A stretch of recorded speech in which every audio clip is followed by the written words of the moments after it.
वारकरी संप्रदायात सांगितलं जातं, देहाने नाही तर मनाने भक्त व्हावं. आणि त्या मनाच्या भक्तीचं सर्वोत्तम उदाहरण होती संत कानोपात्रा.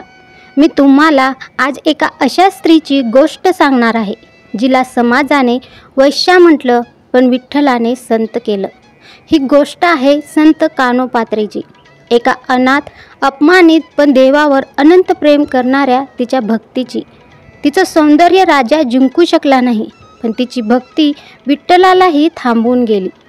ऐका ही हळवी, संवेदनशील आणि प्रेरणादायी कथा, जी शिकवते की देह पापी असला तरी मन पवित्र असेल तर देव स्वतः पुढे येतो. पंढरपूरपासून थोड्याशा अंतरावरच्या मंगळवेढा नावाच्या गावात एक सुंदर स्त्री राहत होती, अमृता. समाजाच्या चौकटीत तिला वैश्या म्हटलं जायचं. तिच्या पोटी एक सुंदर कन्या जन्माला आली.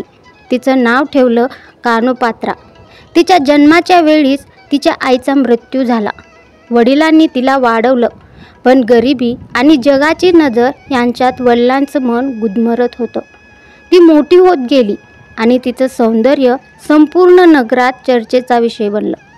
लोक कुजबुजू लागले, ती साधी मुलगी नाही, देवानेच गडद डोळ्यांनी रंगवलंय तिला. पण नशिबाचं चक्र उलटलं.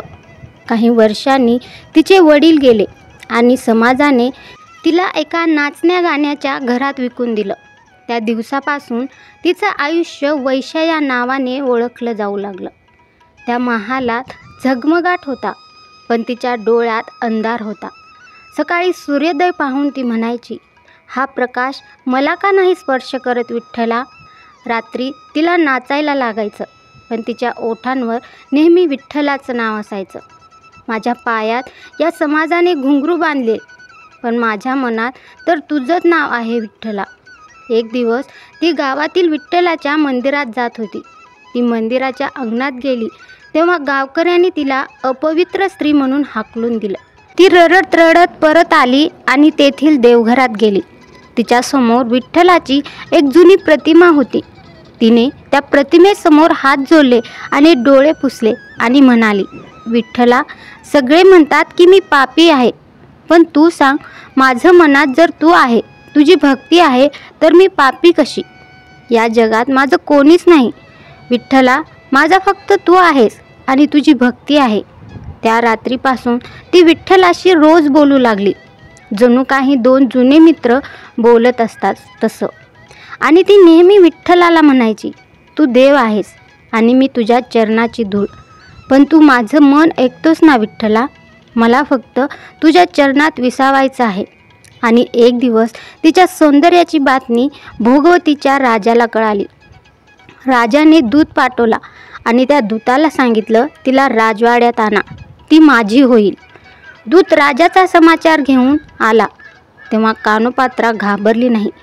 ती म्हणाली, राजा मला विकत घेऊ शकत नाही, कारण मी अगोदरच विठ्ठलाची आहे. कानोपात्राचा हा निरोप घेऊन दूत राजाकडे गेला. तेव्हा राजाने संतापून आदेश दिला, तिला बांधा, कैद करा आणि उद्या माझ्यासमोर आणा. तिला बंदिस्त केलं गेलं. राजवाड्यात आणून तिला अंधाऱ्या कोठडीत ठेवलं.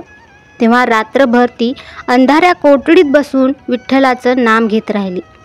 ती विठ्ठलाला म्हणाली, विठ्ठला, माझं शरीर त्यांनी बांधलंय, पण माझं मन अजूनही तुझ्याकडे धावते. त्या रात्री तिच्या डोळ्यातून अश्रू गळत होते आणि असे म्हणतात, पंढरपूरच्या मंदिरात विठ्ठलाच्या पायाशी पाण्याचे थेंब पडत होते. दुसऱ्या दिवशीची सकाळ उजळली. सकाळी पहारेकरांनी पाहिलं तर कानोपात्रा कोठडीत नव्हती. पहारेकरी तिचा शोध घेऊ लागले. तेव्हा त्यांच्या लक्षात आलं, तिच्या पावलांचे ठसे सरळ पंढरपूरच्या दिशेने गेले होते.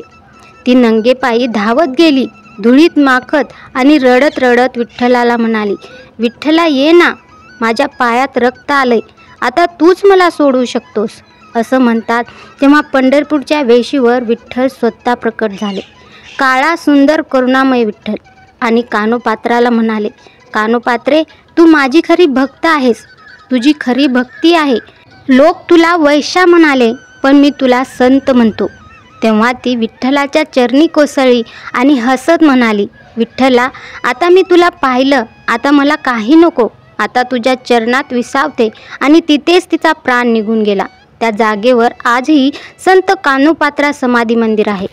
वारकरी आजही तिथे भजन करत म्हणतात, देहाने नाही तर मनाने भक्त व्हावं. कानोपात्रेचं आयुष्य आपणाला शिकवतं, जग जरी नावे ठेवत असलं तरी देव फक्त मन पाहतो, आपल्या मनातील श्रद्धा पाहतो.